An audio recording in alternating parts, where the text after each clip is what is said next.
If we're going to put these substances in order of increasing vapor pressure, then what I need to figure out is which one is going to be the liquid first and which one is going to be the gas first and which one's going to be the gas last, or the liquid the longest. And in this case, ethanol is a liquid, or has a higher boiling point than dimethyl ether than does propane. You can also look at this from terms of intermolecular forces, where the ethanol participates in hydrogen bonding. The dimethyl ether does not, but it does have dipole-dipole interactions, and the propane only has the dispersion forces. This is a definition question. A liquid boils when its vapor pressure is equal to or greater than the external pressure pushing on it. The molar enthalpy of vaporization of carbon disulfide is 26.74 kilojoules per mole. We have a normal boiling point. What's the vapor pressure? Well, we need the Clausius-Clapeyron equation here. So what we need to do is fill in the information that we have and then solve for what we don't. Now, in this case, what we need is the vapor pressure, so we don't need the ratio of one to the other, because the one is just going to be an atmosphere of 1. So what I'm going to do is fill in what I have. I have the delta H, which is 26.74, and that's kilojoules per mole. And I'm going to divide that by our 8.314, but that is in joules per k-mole. So I'm also going to divide that by 1,000 in order to convert that to kilojoules so that I am working in the same unit and can cancel them out. I'm then going to multiply that by the difference of the reciprocal of the temperatures. Now T2 in this case is going to be my 46 degrees Celsius, but I have to convert that to Kelvin. So 46 plus 273.15 is 319.15 minus, and then we have 0 degrees Celsius, which is just 273.15. Now when I do this arithmetic here, I get that the natural log of the pressures is equal to a negative 1.6971224. And I'm giving you all of these digits on purpose because I want you to see where any rounding error might be. So now what I need to do is I need to take the inverse ln of each side, the inverse natural log. So to do that on my calculator, it's shift in the ln button. It might be a second function on yours, or you might have an e raised to the power, or something that looks like, let's see if I can get my pen back, e, and then you would have something like this. You might have that button. I don't know. So if you take the inverse natural log of both sides of this number, then I get that P is equal to 0.183. I'm going to give you all the digits here because I'm going to leave it in my calculator. This is what I get. But you see, this is atmospheres, and we need to convert it to torr.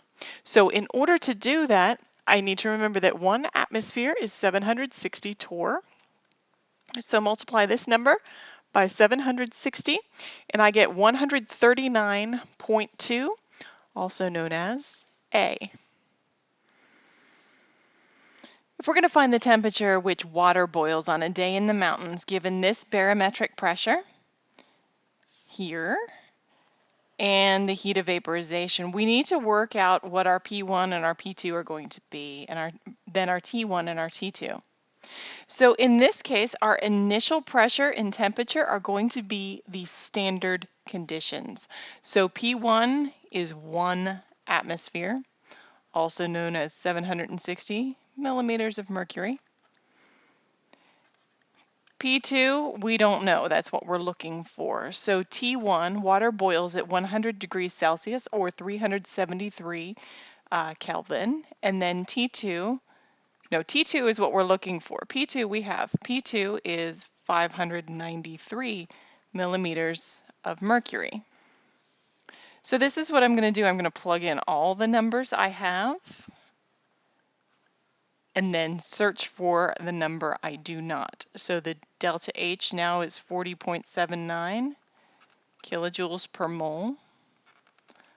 R is 8.314, but that's in joules. So I need to divide this by 1,000. And then I have my T2 is what I'm looking for, and T1 is then 373 Kelvin. So now my 760 divided by 593, I said it was atmospheres in the last one, I need a nap. So my 760 divided by 593, that's the ratio 1.28. So then that ratio, you take the natural log of that number, and I get 0.248 and then some additional numbers. So my 40.79 number divided by my 8.314, and then, but I have to remember to convert that into the same digit. So I get 4,906, and then I have my temperature. Divide both sides by 4,906.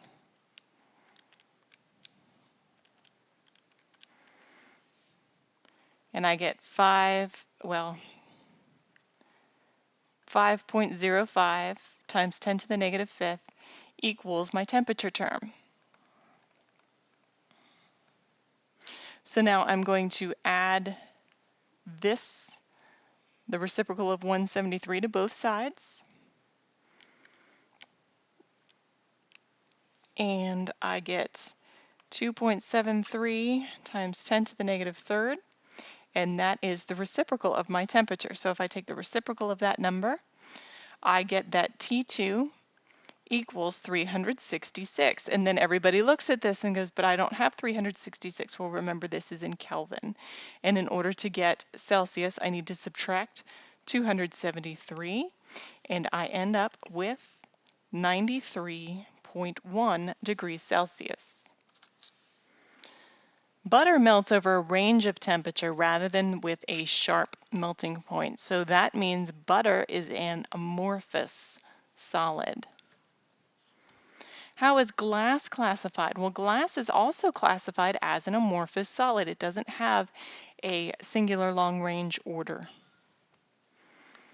The structure of gold has a face-centered cubic structure. The edge length of this cubic cell, so we're looking at A, is 450.3 picometers. So determine the density of gold.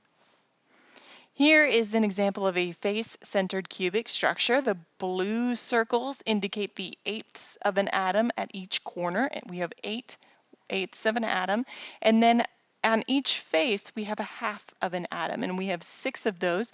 So we have 6 times a half plus 8 times an eighth. We have a total of 4 atoms, or 4 atom equivalents for each cubic unit.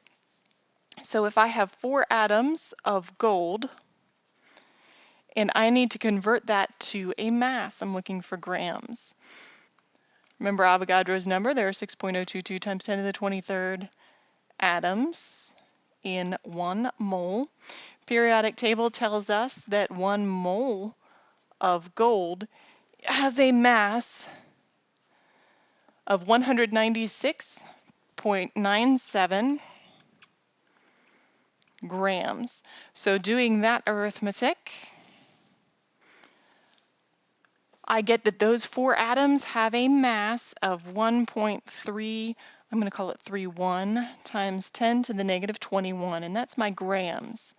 Now my volume is going to be A cubed, but I need to convert my picometers to centimeters. So let's see, I'll do that down here.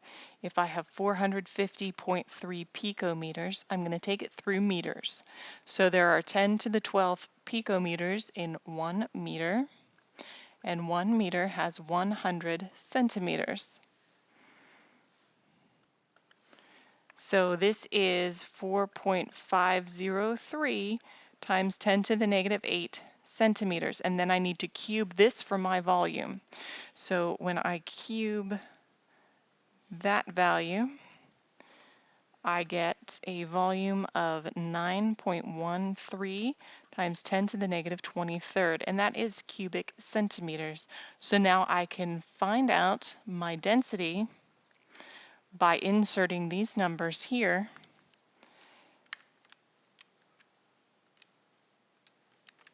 And I get a density of 14.34. So the answer here is A. Polonium crystallizes in a simple cubic lattice. So what's the coordination number? Remember, the coordination number is the number of atoms our target atom touches. So if this is X, our target atom, it's touching 1, 2, 3, 4. And remember, this is a top-down view. So if it's a simple cubic lattice, then each of these atoms has an atom on top of it, in which case our target atom X has one atom below and one atom on top of. Therefore, the coordination number is a 6 for this particular example. How many atoms per unit cell are found in a simple cubic structure? Well, don't let the question trip you up. Remember, when we have our simple cubic structure, each one of our atoms sits on a corner. But for each unit, only an eighth of our atom is actually in each unit. So we have 4 corners and we have an eighth of an atom on each corner. So with 8 corners and an eighth of an atom at each corner, 8 times 1/8, there's effectively only 1 atom per simple cubic unit. Magnesium oxide has the same crystal structure as sodium chloride. It's a face-centered cubic, and here I brought in the structures of sodium chloride to see. So how many oxide ions surround each magnesium ion as nearest neighbors? Well, in this case, it might be easier to see this way. So if this is magnesium, then here is my oxygen. But what you're not seeing is that there is an oxygen inside in the very center, and then there would be one on the inside on the next cubic unit as well. So in this case it is 6. Which one of the following substances crystallizes as a covalent crystal? Well, you need to look for your covalent molecule. This is ionic, so it won't be a covalent crystal. We have another ion. Here we have a metal that's going to be a metallic solid. So we need our covalent compound to make a covalent crystal. Calculate the amount of heat that must be absorbed by 10 grams of ice at negative 20 degrees to convert it to liquid water at 60 degrees Celsius. Well, in order to do that, we need a heat of ice warming. We're going to need the heat of the phase change from ice to liquid water. And then we're going to need to calculate the heat of water warming. And you don't have to remember an equation here if you can remember your dimensional analysis. So first, the heat of ice warming, I have 10 grams of ice. And then the specific heat of ice is 2.1 joules per gram degree Celsius. So my grams are going to cancel out. So now I need the change in temperature. My final temperature is going to be 0 degrees Celsius minus my initial temperature, a negative 20 degrees Celsius, is a positive 20 degrees Celsius change. Therefore, I have 420 joules of energy for ice warming. Now, to calculate the heat of the phase change, we're given the delta H of fusion. And notice how the units of the delta H of fusion are kilojoules per mole. So we need to take our 10 grams of ice and convert it into moles of ice using the molar mass, 18.0 grams per mole. So that'll give us moles of ice. And we'll multiply that by 6.0 kilojoules per mole, and then get 3.33 kilojoules of energy. Now notice the difference in the units here. We will correct that in just a moment. So then we have to calculate the energy of water warming. So now I still have 10 grams of water. I started with 10 grams of ice, now I have 10 grams of water. Remember, we cannot create or destroy matter. We can only convert it, and what we're doing is converting it from one phase to another. So I'm going to take my grams of water and I will multiply it by the specific heat of water, 4.18 joules per gram degree Celsius. And then I need the temperature change. Now in this case, the final temperature is 60 degrees Celsius, the beginning temperature is 0. So my delta T is 60 degrees Celsius. Now when I multiply all these through, I get 2,508 joules. So now I need to add all of these heats together in order to find the total amount of heat needed for this particular problem. So what I'm going to do is move my decimal place over 3, and I'm going to change everything into kilojoules because my answers are all in kilojoules. This one's already in kilojoules, so I'm going to move my decimal over 3 places, kilojoules. Add all these up, 0.42 plus 3.33 plus 2.508, and I get 6.26 kilojoules, which is approximately 6.3 kilojoules. What is the name of the process that describes a molecule going directly from the solid to the vapor phase? That is called sublimation. That skips the liquid phase. Examine this phase diagram and identify the feature represented by point A. Here is point A. Point A looks like a triple point. You remember that the triple point is the only place where all 3 phases of matter will exist at the same time. And also on the phase diagram here, it has basically 3 lines intersecting. So that's how you can remember that's the triple point. What is the difference observed between the phase diagram of water and of carbon dioxide? Well, for water, the phase boundary line for solid liquid will be negative, and for carbon dioxide, it will be positive.